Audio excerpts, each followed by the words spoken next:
നമസ്കാരം. ഒല്ലൂർ സ്വദേശിനിയായ യുവതിയിൽ നിന്നും നിക്ഷേപ തട്ടിപ്പിലൂടെ 1/2 കോടിയിലധികം രൂപ ഓൺലൈൻ വഴി കൈക്കലാക്കിയ കേസിലെ പ്രതികൾ പിടിയിൽ.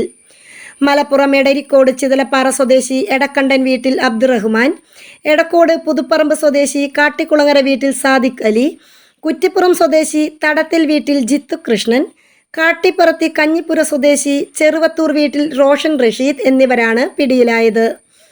തൃശൂർ സിറ്റി സൈബർ ക്രൈം പോലീസാണ് പ്രതികളെ പൊക്കിയത്. വാട്സാപ്പിലൂടെ ഗോൾഡ്മാൻ സച്ചസ് എന്ന കമ്പനിയെ പരിചയപ്പെടുത്തി നിക്ഷേപത്തിന് കൂടുതൽ ലാഭം വാഗ്ദാനം നൽകിയായിരുന്നു തട്ടിപ്പ്.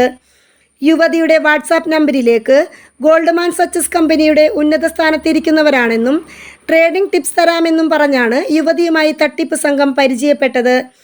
പിന്നീട് ട്രേഡിങ്ങിൻ്റെ ഭാഗമായി ഒരു വാട്സാപ്പ് ഗ്രൂപ്പിൽ അംഗമാക്കുകയും ചെയ്തു.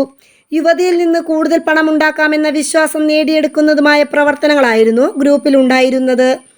ഇത് കണ്ട് കമ്പനിയെ വിശ്വസിച്ച് പല ഘട്ടങ്ങളിലായി യുവതി 1/2 കോടിയോളം രൂപ നിക്ഷേപിക്കുകയായിരുന്നു. കൂടുതൽ വിശ്വാസം നേടിയെടുക്കുന്നതിനായി ഒരു തുക ലാഭവിഹിതമെന്ന പേരിൽ കമ്പനി അയച്ചു കൊടുക്കുകയും ചെയ്തിരുന്നു. അങ്ങനെ 57,09,620 രൂപയാണ് യുവതി നിക്ഷേപിച്ചത്. ഇങ്ങനെ യുവതിക്ക് കിട്ടിയ ലാഭവിഹിതവും കഴിച്ചുള്ള 55,80,620 രൂപയാണ് തട്ടിപ്പിൽ നഷ്ടപ്പെട്ടത്.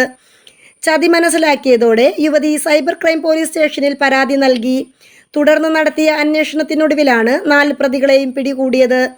അന്വേഷണ സംഘത്തിൽ ഇൻസ്പെക്ടർ സുധീഷ് കുമാർ, സബ് ഇൻസ്പെക്ടർമാരായ K Sreehari, K Jayan, assistant sub ഇൻസ്പെക്ടർമാരായ Vinu P Kuriakose, A Shubha, civil police ഓഫീസർമാരായ VB Anoop, Akhil Krishna, Chandraprakash, OR Akhil, K Aneesh, Vinod Shankar എന്നിവരാണ് ഉണ്ടായിരുന്നത്. News desk മലയാളാക്ഷരം.